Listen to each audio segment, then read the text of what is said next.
या फिर इंडिया की तरफ से भी जो है वो इस तरह की कई बातें होती रहती हैं। अब एक और नई स्टेटमेंट जो आई है उनकी एक आर्मी ऑफिसर की तरफ से, उस पे आप क्या कहेंगे? जो भारत में जो आर्मी आर्मी जी चीफ में, हाँ, मैं वो के बारे में बल्कि ये कहूंगा कि ये अब से 6 घंटे पहले की खबर है। वहां पे मीडिया पे उस पे इसको बताया गया है कि नॉर्दर्न आर्मी कमांड के अपिंद्रा जो है इंचार्ज हैं, उन्होंने कहा है कि we are ready, we are waiting for the government's call. हमें कॉल दे तो हम बड़ी जल्दी swiftly we can take over Pakistan occupied Kashmir. दोस्तों, मैं महेंद्र शर्मा स्वागत करता हूं वन वर्ल्ड हिंदी में आपका। उम्मीद करता हूं आप खुश और स्वस्थ है। दोस्तों ये दिखाते हैं पाक मीडिया की कुछ लेटेस्ट डिबेट, जिसमें कैसे डिस्कशन किया जा रहा है कि भारत के अब आर्मी ऑफिसर ने एक जो बयान जारी किया है कि सीधा हमें गवर्नमेंट इजाजत दे दे तो हम पाक ऑक्युपाइड कश्मीर को अपने कब्जे में ले लेंगे। तो इस बयान के बाद से कहीं ना कहीं पूरे पाकिस्तान में हड़कंप बच चुका है, क्योंकि डिफॉल्ट की स्थिति इनके पास वैसे ही है, खाने को इनके पास तेला नहीं है। तो कैसे पाकिस्तान को हर दिन फेंसिंग लाइन पे आगे अफगान नागरिक भी पाकिस्तानी फौजियों को पीट देते हैं। तो कैसी इनकी दुर्दशा हो चुकी है, जबकि ये अपने आप को नवाब समझते रहते हैं। और कैसे ये सऊदी जैसे देशों ने भी इनसे किनारा कर लिया। इस डिबेट में विश्लेषण किया है साजिद तरार और आलिया शाह के द्वारा। तो दोस्तों देखिए डिबेट और कमेंट में अपनी प्रतिक्रिया जरूर दें। लास्ट में आपसे रिक्वेस्ट करूंगा, चैनल पर नए हैं तो चैनल को सबसे पहले सब्सक्राइब करें, लाइक शेयर कमेंट जरूर करें। दोस्तों जय हिंद, वंदे मातरम, भारत माता। स्टेटमेंट आ चुकी है, फिर इंडिया की तरफ से भी जो है वो इस तरह की कई बातें होती रहती हैं। अब एक और नई स्टेटमेंट जो आई है उनकी एक आर्मी ऑफिसर की तरफ से, उस पे आप क्या कहेंगे? जो भारत में जो आर्मी चीफ में, हाँ, मैं वो के बारे में बल्कि ये कहूंगा कि ये अब से 6 घंटे पहले की खबर है। वहां पे मीडिया पे उस पे इसको बताया गया है कि नॉर्दर्न आर्मी कमांड के अपिंद्रा जो है इंचार्ज हैं, उन्होंने कहा है कि we are ready, we are waiting for the government's call. हमें कॉल दे तो हम बड़ी जल्दी swiftly we can take over Pakistan occupied Kashmir. This is the just statement 6 घंटे पहले आई। और उसमें सबसे मैं एक आपके देखने वालों को ये भी बताना चाहूंगा कि बहुत अरसा पहले जो भारतीय लेजिस्लेशन है, उन्होंने अपना एक कानून बनाकर रखा हुआ है कि we have right to take over Pakistan occupied Kashmir. So इनको दोबारा लेजिस्लेशन के लिए नहीं जाना पड़ेगा। अब वो डिपेंड करता है कि इफ उनकी पॉलिटिकल जो रूलिंग एलीट है, if they make up their mind and give a signal to them, क्योंकि आपके तो इस वक्त जो है वो इंतशार इतना हो चुका है आपके अंदर, उनको भी एंजाइटी नजर आ रही है। उन्होंने टाइमिंग देखकर ये स्टेटमेंट दी है। 6 घंटे पहले इंडिया टुडे में ये न्यूज आई, मैंने जहां से पढ़ी। लेकिन इसके ऊपर भी इससे पहले वहां के डिफेंस मिनिस्टर साहब ने आज से कुछ 2 हफ्ते पहले स्टेटमेंट इसी तरह की दी थी। वो किसी अपने आर्मी इंस्टीट्यूशन में खड़े थे, हमारे किसी ने उसको रिबट करने की कोशिश नहीं की। उसकी वजह मैं बताता हूं आपको। देखिए आपके हालात क्या है। एक महीने से ज्यादा टाइम हो चुका है, आपके फॉरेन सेक्रेटरी ही मौजूद नहीं है, पोजीशन खाली। तो जवाब किसने देना है? किसी की विल ही नहीं है, किसी की डायरेक्शन ही नहीं है, किसी की ख्वाहिश ही नहीं है। आज ये स्टेटमेंट आ चुकी है और ये देखनी चाहिए आपके, खासकर जो एटॉमिक पावर के जो रखवाले हैं, उनको चाहिए कि वो this is how your neighbours are assessing you. You have become very predictable, you are very calculated now. लेकिन देखें ये सारी चीजें होती तब हैं जब आपके अंदर कौमियत, नेशनलिज्म हो।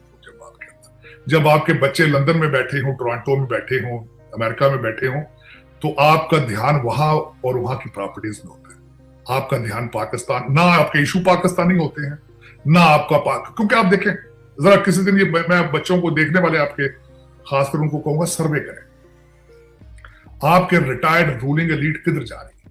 वो है पाकिस्तान में बैठी। वो मरते कहां हैं? उनके डब्बों में लाशें आती हैं। वो भी अगर वो इतने ज्यादा, वो भी बहुत ज्यादा पेट्रियाटिक हों तो, वरना वो वहीं दबा दिए जाते, उनके बच्चे उनके वहीं कमरे में रह देते हैं।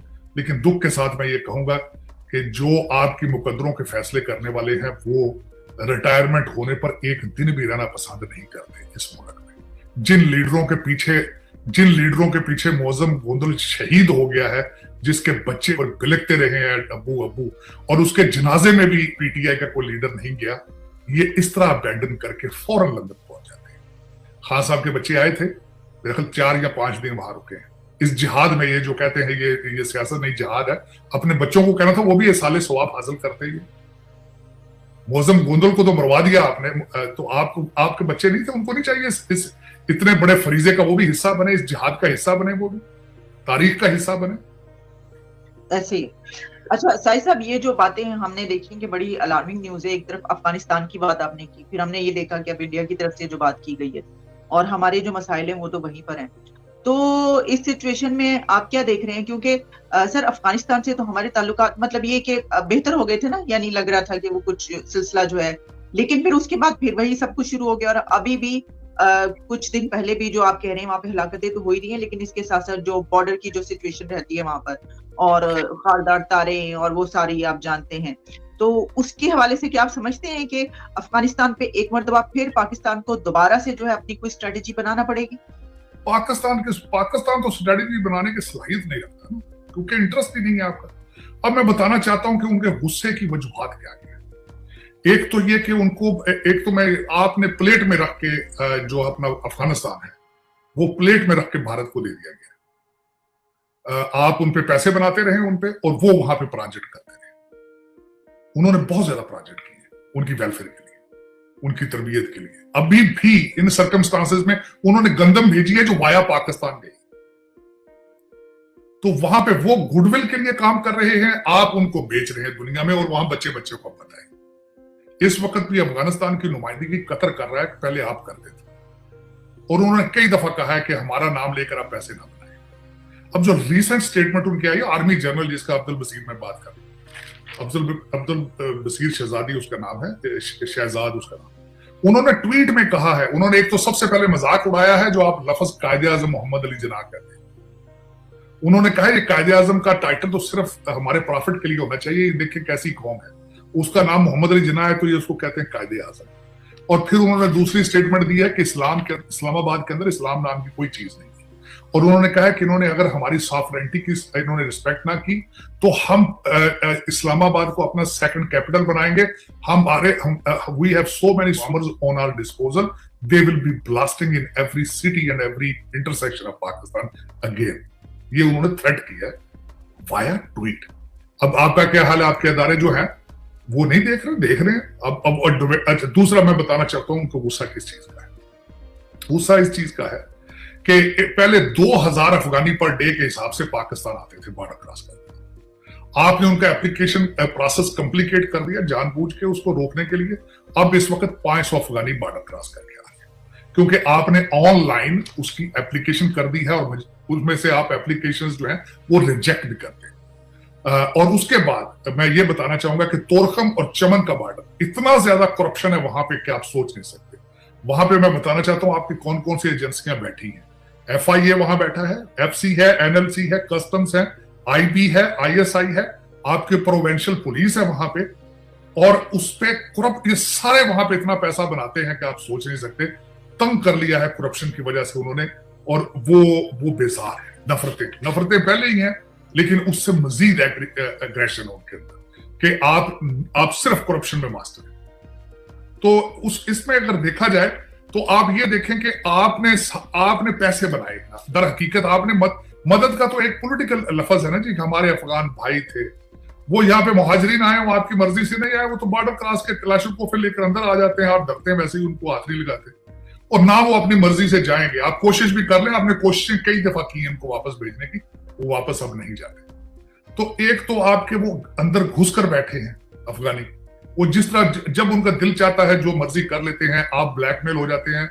आप हमेशा अब भी जो उनसे डील करते हैं, पहले आप असला देकर डील करते थे, अब पैसे देकर डील करते हैं। मेरी इंफॉर्मेशन के हिसाब से आपके आर्मी ने, आपकी एयरफोर्स ने वहां पे किसी अटैक में कुछ अफगानी मारे थे, तो जब आपके लोग उनसे नेगोशिएट करने के, तो सबसे पहले तावान उन पिछले मरने वालों का दिया, फिर उन्होंने आगे डायलॉग शुरू किया था।